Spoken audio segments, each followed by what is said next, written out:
Everyone likes sweet treats like candy, cookies, and juices. But what one person thinks tastes too sugary, another might think is just right. This variability makes it challenging to develop new foods and beverages, so companies have sought a more objective method. Now, researchers reporting in ACS Applied Materials and Interfaces have developed an ultrasensitive bioelectronic tongue that measures sweetness by mimicking human taste buds.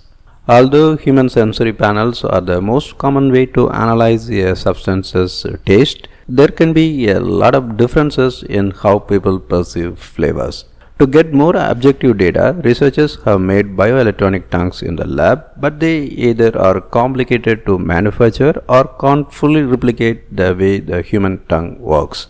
Human tongues have sweet taste receptors with two large complex structures that bind to compounds such as sugars. The outermost portion of one of these structures is called the Venus flytrap domain because its hinged two-lobed molecular structure resembles the leaves of the insectivorous plant that close around its prey. This domain interacts with most of the sweet substances a person consumes. In a previous study, researchers made an Umami Sensor with human-like performance by using just one protein at the end of the umami taste receptor. So, these researchers wanted to apply the same concept to make a sweet-sensing bioelectronic tongue using the Venus flytrap domain as electronic taste buds. The researchers attached copies of the Venus flytrap domain that were made by bacteria in a thin layer on a gold electrode. They then connected multiple gold electrodes together with carbon nanotubes, making a field effect transistor device.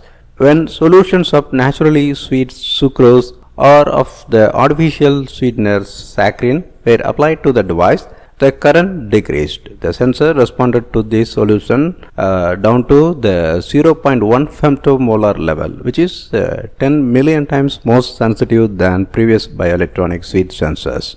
The device could also consistently measure the sweetness of real drinks such as apple juice and sucrose sweetened chamomile tea.